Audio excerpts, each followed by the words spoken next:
Minyak urapan untuk bisnis, minyak urapan untuk memperkaya engkau. Banyak nyonya kepingin suaminya kaya, kaya, kaya.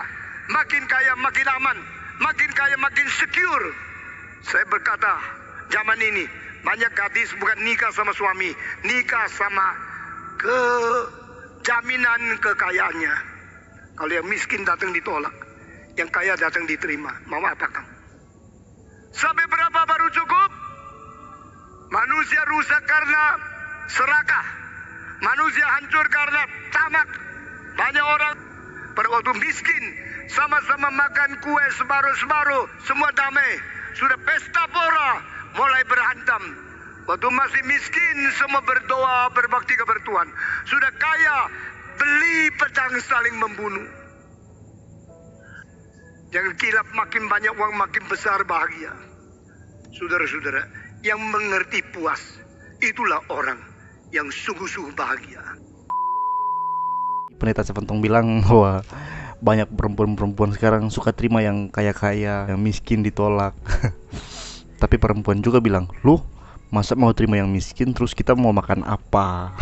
Sebenarnya banyak sekali saya melihat orang yang menikah belum punya pekerjaan, masih kurang ya, tapi bertahan hidup lama gitu. Tapi banyak orang yang menikah dengan keadaan yang sangat kaya raya, malah keluarga mereka hancur dalam hanya 2 tahun 3 tahun.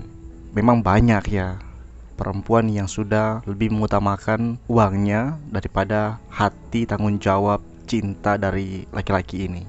Tapi saya percaya masih banyak perempuan yang masih mau melihat ketulusan dari hati dari pria itu kan. Karena ya kita yakin sama-sama kan kalau cinta itu akan mendorong orang untuk berjuang. Dan bersyukurlah cowok-cowok yang mendapat wanita yang menerima dia apa adanya, tidak melihat dari uangnya ya, dari masih miskin sudah diterima, nikah sederhana, mau berjuang sama-sama. Kalau ke depan jadi kaya dan tiba-tiba bangkrut, perempuan ini nggak akan ninggalin laki-laki itu.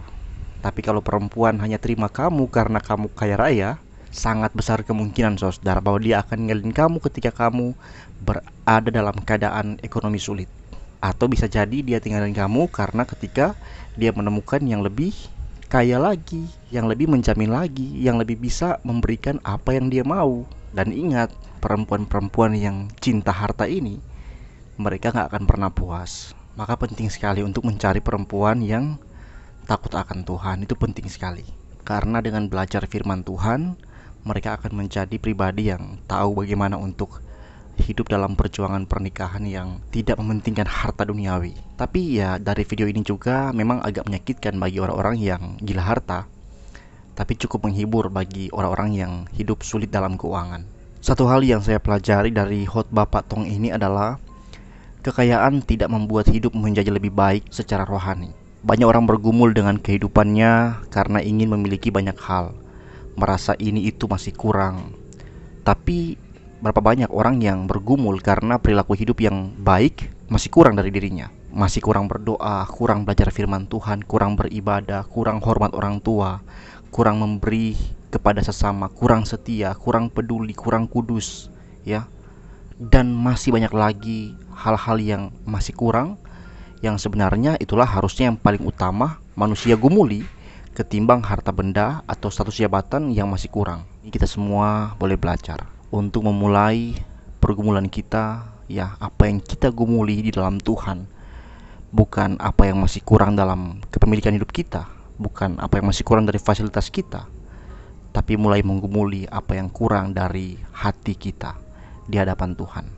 Alkitab berpesan dalam Matius 6 ayat 33, tetapi carilah dahulu kerajaan Allah dan kebenarannya, maka semuanya itu akan ditambahkan kepadamu. Dari ayat ini kita dituntut untuk mengutamakan kehidupan surgawi yang benar sesuai dengan firman Tuhan. Jika Tuhan mau tambahkan harta benda dalam hidup kita, ataupun Tuhan tidak mau tambahkan, kita nggak terlalu pentingkan itu. Yang paling utama, kita memiliki dahulu hidup yang sesuai dengan moral surgawi, yang benar sesuai dengan kitab suci. Itulah yang kita harus kejar, yang tentunya kita dapat hanya dari kitab suci, dari perenungan akan firman Tuhan, dari persekutuan dalam gereja. Tapi ya yang mengherankan sekarang banyak sekali gereja malah mendorong orang punya hasrat duniawi itu. punya semakin melimpah harta, semakin sukses kehidupan, kekayaan melimpah ya. Biasa gereja-gereja kemakmuran, kesuksesan, dan kemuliaan diri, teologi-teologi sesat yang akan menjerumuskan manusia pada hidup yang penuh dengan kesengsaraan, penuh dengan ketamakan, penuh dengan iblis di dalam diri mereka. Saya katakan betapa kasihannya saudara kalau saudara berada di dalam gereja-gereja yang semacam itu. Minyak urapan untuk bisnis, minyak urapan untuk memperkaya engkau. Mari sama-sama kita mengingat kembali tentang esensi dari bagaimana hidup di hadapan Tuhan. Terpujilah Kristus.